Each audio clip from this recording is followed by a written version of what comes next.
Hello ladies and gentlemen, TX141 here, also known as Paul, bringing you the first episode in my new arcade tutorial series, which I refer to as TX's Tips. In today's episode I'll be covering the most basic of things, my control setup. However, before we go into any of that, let me just give you a little bit of my player background.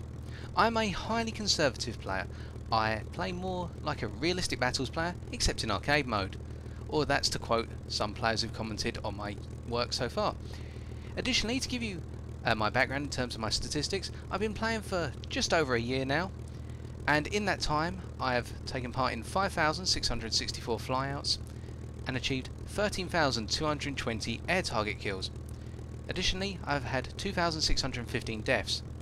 In terms of ratios, that's a kill to death ratio of 5.05 and a kill to flyout ratio of 2.33. These statistics are biased a little bit due to the fact that I've started playing tanks, and that's also involved in the statistics count. However, statistics aren't too important, it's just to give you a little bit of an idea what type of player I am. However, with that all aside, let's get started with this first episode.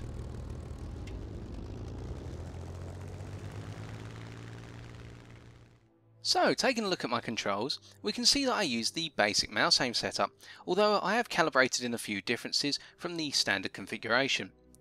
Starting with small caliber guns, i.e. machine guns going up to but not including 20mm in caliber, I have the guns mounted on both the right mouse button and the left mouse button. Additionally, with large caliber guns, I have them based on the left mouse button. What this means is that when I'm trying to close in on a target, I can hold down the right mouse button in order to just fire my machine guns, and when I get in closer, or I know I'm just about to achieve the kill, I can hold down the left mouse button, which keeps the machine guns firing and also brings the cannons into play. I found that this is a very good setup simply because it means I do not waste crucial ammunition, especially in those planes which have limited cannon armament. Additionally, additional guns such as pod guns, such as the two 20mm cannons based on the wings of the Messerschmitt 109 F4 if you decide to unlock those pods and mount them, are also configured to the left mouse button, again just to conserve ammunition, nothing more, nothing less. Dropping bombs, space, but I rarely mount bombs on my planes, that's usually for flying bombers and I do that rarely as well. Rockets, I use the R button simply because R, rocket, by association, quite easy.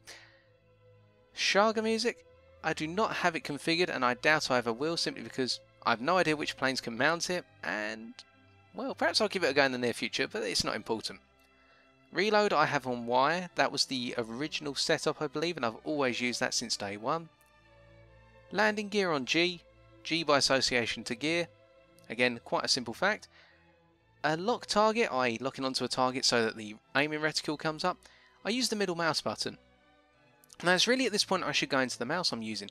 I am using a Logitech gaming mouse, I think it's a G300, I'm not quite sure.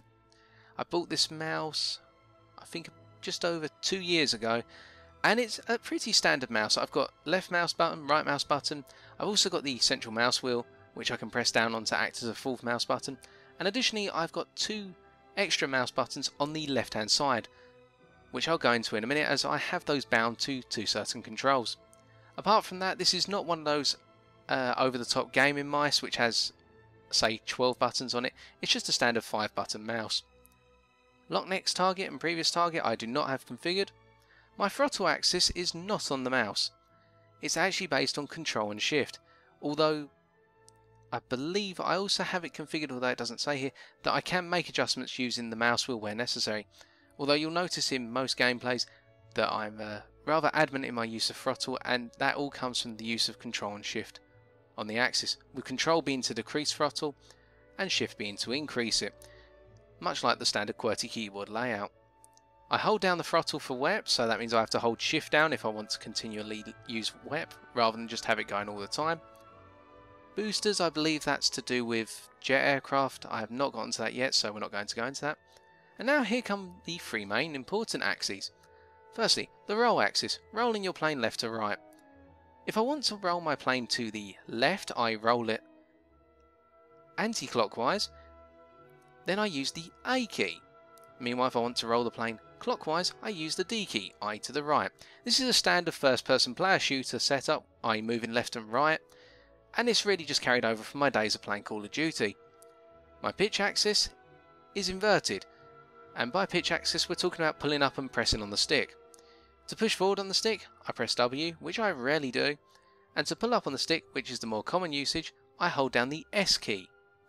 Again, it's an inverted control axis by comparison with your standard shooter, where essentially to go forward, I'm actually going backwards, and vice versa.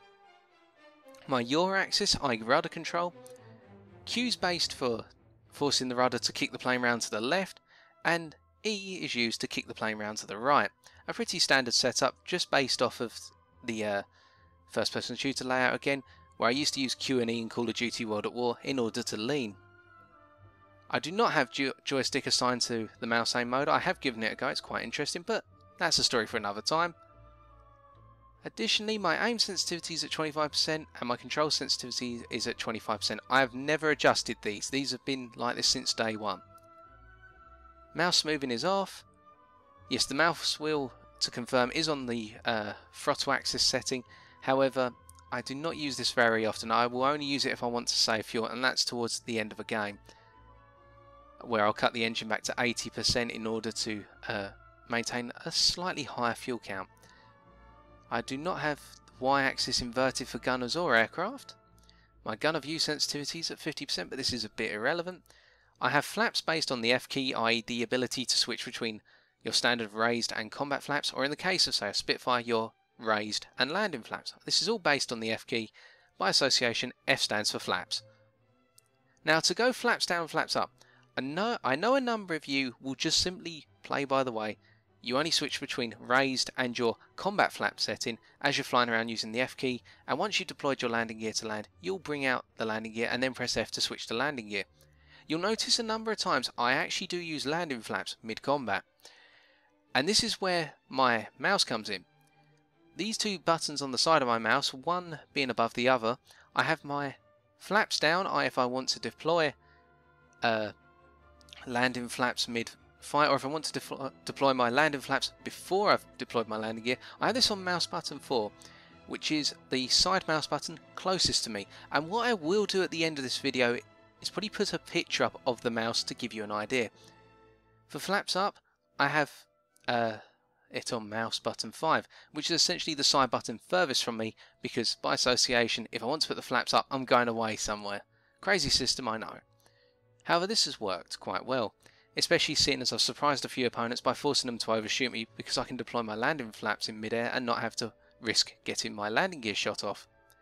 I have the air brake based on H. This has been since day one. I rarely use it.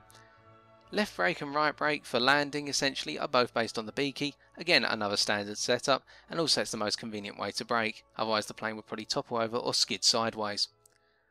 So really, that's my control setup.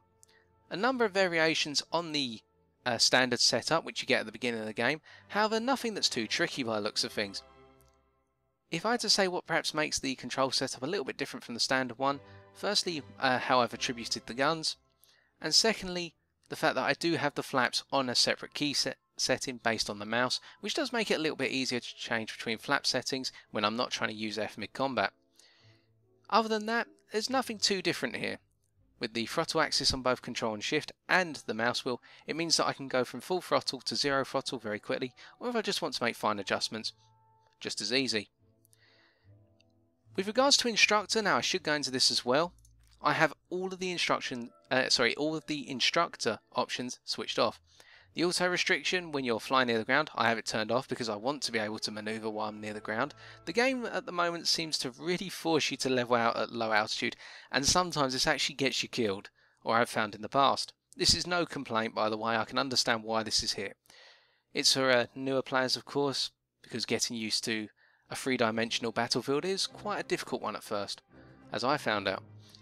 Auto control of landing gear, I have this set to no, again because I like to have full control over the plane, and the throttle boosting I have set to no as well.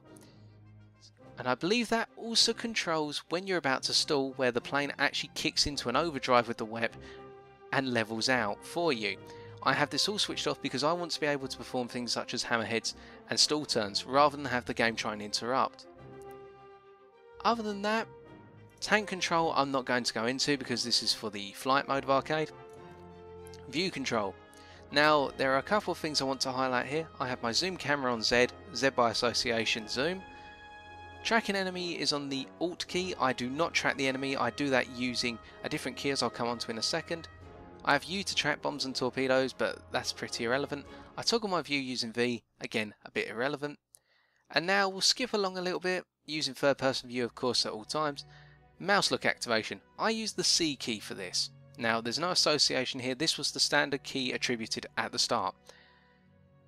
I use C rather than track the enemy using Alt because I like to be able to constantly look around, not only for the plane that I'm chasing, but also for potential threats that come up. As you may have noticed in a number of games, I become incredibly paranoid after I've got a couple of kills, trying to make sure nothing's on my tail and nothing's coming at me.